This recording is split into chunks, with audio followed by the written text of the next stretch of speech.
Jangan-jangan begitu presiden baru terpilih di 2024, seminggu kemudian dia jatuh juga karena nggak mampu memegang après moi la delus yang ditinggalkan oleh Presiden Jokowi. Assalamualaikum warahmatullahi wabarakatuh. Welcome to your channel Cross Cultural Institute.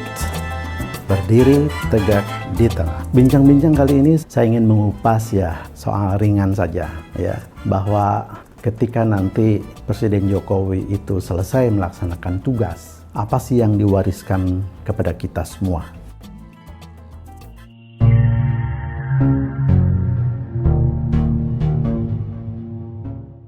Ini penting karena bahwa dari periode ke periode, dari presiden ke presiden, itu adalah rangkaian yang tidak terputus, rangkaian yang tidak boleh terputus, menjadi sistem pembangunan yang berkelanjutan gitu.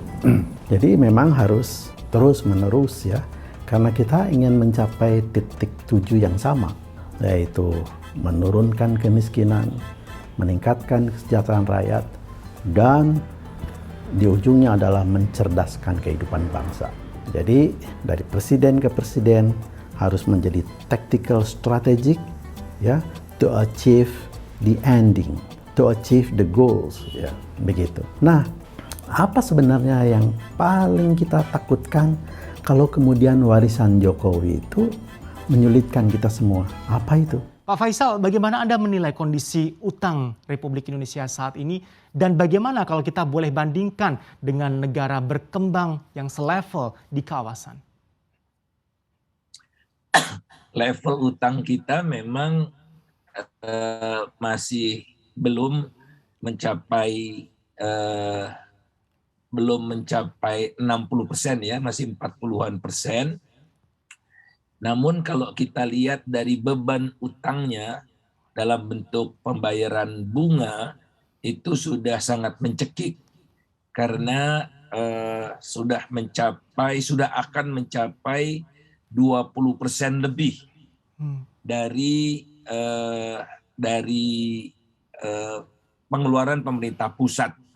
Jadi kalau dilihat dari sana, Indonesia beban utangnya sungguh sangat besar, tergolong yang terbesar lah, 5 besar di dunia Ada Mesir di sana, ada beberapa negara yang Brazil gitu, tapi Indonesia sudah di level yang sangat mencekik.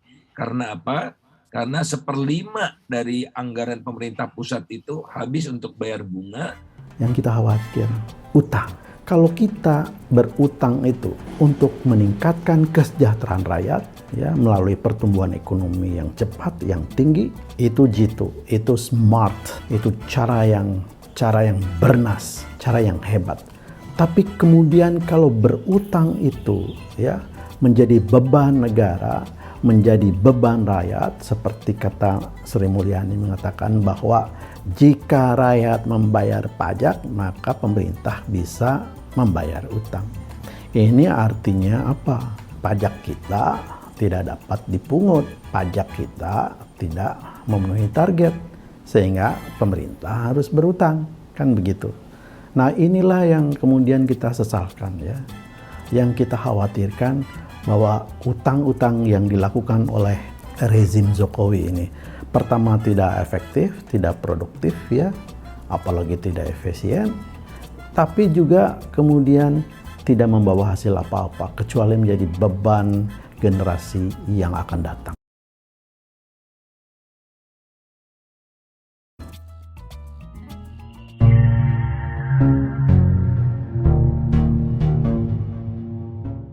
Setelah saya akan ada kekacauan. Karena saya lihat Presiden Jokowi, kalaupun dia tidak terpilih lagi, dan mudah-mudahan memang rakyat paham itu, dia akan meninggalkan delus, beban, bahasa Perancis, après moi la delus. Dia akan meninggalkan delus, beban, pada presiden berikutnya, beban 10.000 triliun, beban keretakan bangsa, beban KPK yang buruk, beban ekonomi yang nggak tumbuh, beban macam-macam. Iya, itu saya sudah sebut tadi, apalagi itu. Indeks demokrasi yang buruk, oligarki macam-macam itu. Kita bandingkan dengan penjajah Belanda. Ketika Belanda meninggalkan Indonesia, apa yang ia wariskan? Lihat Istana Negara, lihat Istana Bogor, lihat istana-istana lainnya yang dibangun oleh Belanda, itu menjadi warisan dan menjadi kebanggaan kita semua. Lebih dari itu apa? Rakyat mendapatkan pelajaran ya, bagaimana membangun arsitek yang indah, yang bagus dan yang kuat dari Belanda. Sebab kemampuan kita di dalam seni arsitektur itu tidak lebih dan tidak kurang seperti kita lihat bangunan-bangunan keraton di Jogja. Masa keraton bangunannya seperti itu? Tidak punya nilai arsitektur yang seperti kita lihat bagaimana Inggris punya bangunan, bagaimana di negara-negara Eropa punya bangunan. Itu dari sudut itu ya. Sistem pendidikan yang ditinggalkan oleh penjajah Belanda ya. Ada kindergarten, ada SD, ada SMP, universitas ya. Itu adalah sistem pendidikan sehingga kita bisa sekolah, bisa cekaos, bisa menjadi orang-orang seperti sekarang ini karena warisan dia.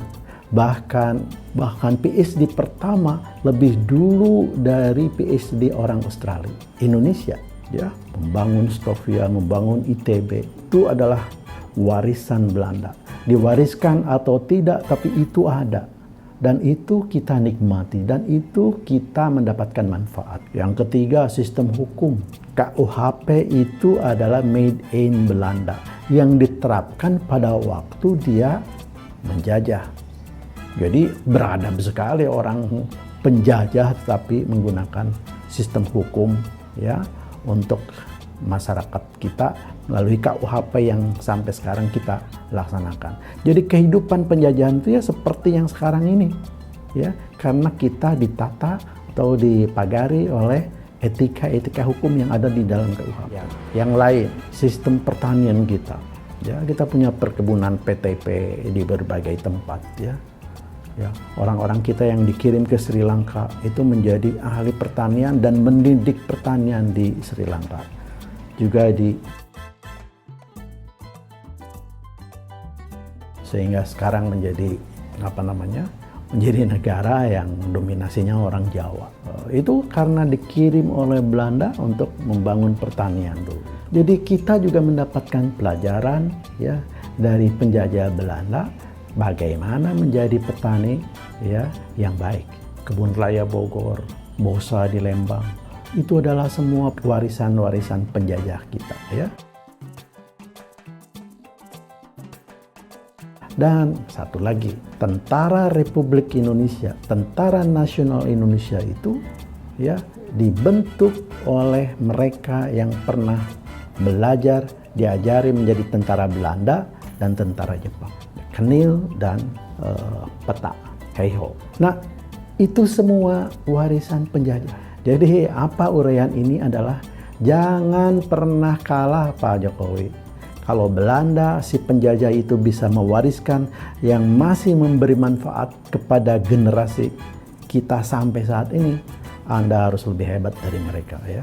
Jangan meninggalkan utang yang menjadi beban rakyat kita. Oke?